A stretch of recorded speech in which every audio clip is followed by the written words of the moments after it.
We are a couple weeks into the VCT season and things are really starting to kick off, no pun intended. Now, as we get closer and closer to our qualifying matches and Master Santiago, I'm just going to take a look today at the Americas teams that seem like a shoo-in to make Master Santiago, but also these dark horses that I really feel can have a chance if they really tighten a few things up, and to speak a little bit about what each team can do to really lock in that place into Master Santiago. So in this video, I'm going to go down a list, 1 being the team that I think is definitely going to make it, 6 being the team that I think is least likely to make it. Just a disclaimer, I'm not going to be touching on every team, just the teams that I feel like really have a chance to make this Master specifically. So first off, we have NRG. As the returning champs, they're in a good position to qualify again. Now, the expectation from them is to really be the #1 seed, and it honestly seems like they could take on every team within Americas this year, but their kryptonite has been G2 as much as it's been for any other team. But personally, I feel like they're actually a shoo-in just to qualify for Master Santiago, but to lock in that #1 seed, they really do need to find that winning formula against G2. Now, one thing that they can really do is learn from 100 Thieves, because 100 Thieves really was able to counter-strat and counterplay G2 to an extent that I didn't see before from a lot of teams. Yes, teams have come close, but the way that they dismantled them on that corrode map was honestly a thing of beauty. Now, ultimately, this G2 NRG match really does seem inevitable, so if they could lock in a way to beat G2, then they can for sure lock in that #1 spot. But at the end of the day, truly, they're going to lock in Master Santiago, whether it be first, second, or third seed, they're definitely going to be there in this one.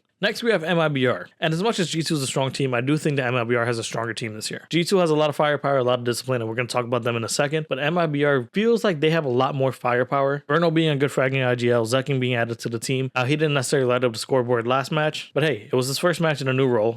And if we see something come out like a double duels comp with Ospas or a more aggressive place from Zekin, this can really turn the tide. Now, even though Envy did make it close against MIBR, MIBR really showed what a strong team that they are, what good calling is. Envy is just a good team that put up a good fight, punished MIBR for the macros that they did miss. And to be fair, Keza played with no fear that game, which is when he plays the best. Now, ultimately, the question comes down to how can they lock in the #1 seed or the #2 seed, and being able to counter strat against NRG and G2 are going to be really their biggest hurdle. Ethan and Valen are really good IGLs, they have a lot of good ideas, and they know how to read the game better than most. Now, this one's a bit of a slippery slope, mainly because MIBR seems like they're a team that really does best when they can dictate the game and control how they want to play and play their game, as most people would tell you. But I feel like a little more counter strat than they would usually do for other teams can go a long way against these top 2 teams, mainly because of their methodical playstyle, but also the way that they overwhelm and overtake sides, whether that be on retake or attack. With that being said, MIBR's biggest hurdles are NRG and G2, but it seems like for them, it's almost guaranteed that they're going to be also in Master Santiago, so that's why they're my #2 pick. Now we have G2. Last year is America's strongest team throughout the entire season. They've been in form all season last season, and not much has changed when it came into 2026. Now, after a close match with 100 Thieves, 100 Thieves is looking like a very strong team. One takeaway that I got from that match was that teams are starting to figure out G2 just a little bit more. They're more wary on lurks, they're more wary on play styles, and the kind of like little rattiness and disciplineness that G2 brings. A lot of times it seemed like 100 Thieves were fully expecting Jogamo to make his in and out play and the unpredictable play, but obviously G2 was able to win because of some hero plays and just the raw skill of each and every player on that team. They're still very disciplined, and they will punish you for making micro mistakes, which is exactly how they took that bind map away from 100 Thieves. Now, with me saying that MIBR and NRG have to counter-strat them a bit more, I feel like that may be most likely the plan when these teams do collide. So the best thing that I could tell G2 would be have a little bit more adaptability within the game. For lack of a better term, when G2 can't play their game, they have a little bit of a harder time. They don't have a hard time, don't get me wrong. They're still a really good team, but they have a bit of a harder time. For example, the corrode map against 100 Thieves. The double sentinel threw them for a loop. They seemed a bit uncomfortable. They didn't really know how to counterplay it, which is fair. That's the first time that they've seen that a lot of teams do VOD reviews and try to work a way around that and show the adaptability, but it kind of seemed like they just couldn't seem to put something together. Now, our teams are playing hard counter strats and being very disciplined and playing G2's game against them. That may seem a little harder for them. Now, I could be wrong because, like I said, G2 has a lot of firepower there. They have a lot of ability to win rounds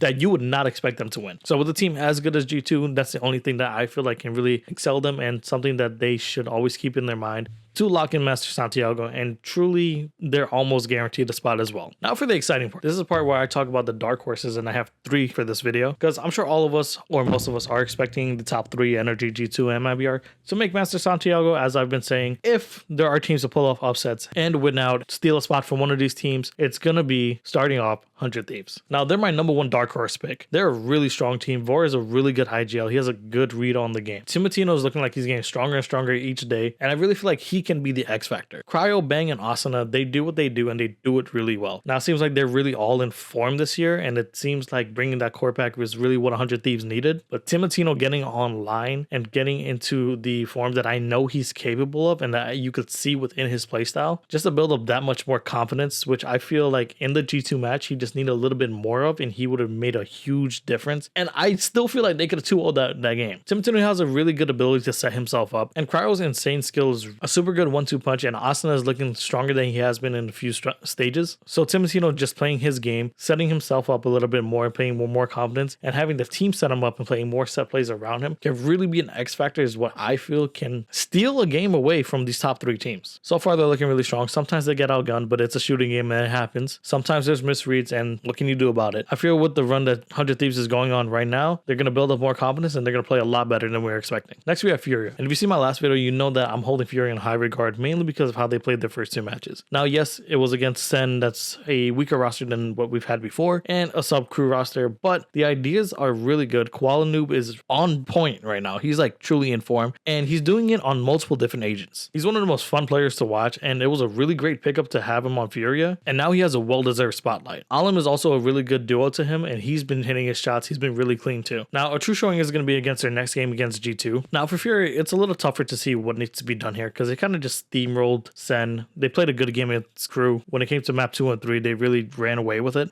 Now those wins, maybe you could chalk it up to misplays from Sen and the sub-crew roster, but the ideas from Artzin and the reads from Artzin are really there. Koala Noob is just hitting clean shots. Alim is hitting clean shots. EU has been like a silent hero, kind of like a Bang type player. So if they continue this path against the good teams, then they really can earn that spot for Master Santiago. Now like I said, it's a little too tough to tell, but they do seem like a strong team, and I have faith that they are a dark horse pick. And if they don't make it to Master Santiago, they're going to take down a lot of good teams along the way. Lastly is my bias pick, but you're going to hear it anyway because I still have a lot of faith in this team. Sentinels. Now, there's been a lot of talk on roster changes, roster moves because of how their last game went. I personally don't think that's necessary. I feel like there's a few moving pieces that go into the way Sentinels have been playing, but they're very minute pieces that just some time on the roster can work out. And maybe this run in the lower bracket can really make them come to form by playing more games. Yes, in the offseason, they played a lot of games, but they played against a lot of newer rosters. So ideas weren't fully fledged, fully formed, and these reads don't need to be as on point or expected that it would be in the regular season. And that's one thing. I feel like some of the calling is just a bit questionable. The mid-rounding just seems a little unsure. Sen needs to play with a bit more confidence, because when they do and their team play is almost off the charts. That EG game is really one game that looks like everything was clicking. The team play was there. The synergy was there. And that's something that we need to see in the server. If Sen played the way they did against EG, and I know EG is a bit of a weaker team than 100 Thieves, but if they play that same exact way, that team play, that set plays, playing a bit more around Redux and having him take a more of an aggressive stance on things, they could beat a lot of teams. They could beat a lot of top teams. They have the firepower. Now, there have been questions on the rate and whether he should switch off of the duelist role. I'm an array believer. I still feel like he could be a really good duelist, but I feel like he should be a more passive duelist, especially in the form that Sen is now, where the team play just isn't perfect. Not everyone is shooting that's usually shooting. It's really only John and then Redux, and they're not doing it at the same time necessarily either. It's kind of hard for Narrate to get in there and make a lot of plays with little to no support, or if he's alone on site. To me, it seems like a similar issue to Demon 1 on Energy. If I remember correctly, Demon 1 on Energy, they just kind of use him as a piece of util. Didn't really work out. Now, the argument can be made for a role change, and he was an incredible fade, incredible initiator, and I'm not opposed to that idea if they were to flex him as an initiator Yoru that he was on KC when he was absolutely farming that region. That could create a winning formula too, but there are a lot of moving pieces here with Sen. But then being in the lower bracket kind of gives me hope, because I feel like the extra games and extra play time, especially the next few ones where they're against some of the weaker teams, can bring them into form. And if they are in a qualifying match for the 3rd spot, it might all work out. Honestly, I have hope. I'm a Sen believer. Now, I know I'm almost definitely going to get flamed in the comments for my list here, but let me know what you think. Do you guys agree with my list? Do you disagree? And if you did enjoy the video, please like, share, and subscribe, and I'll see you in the next one.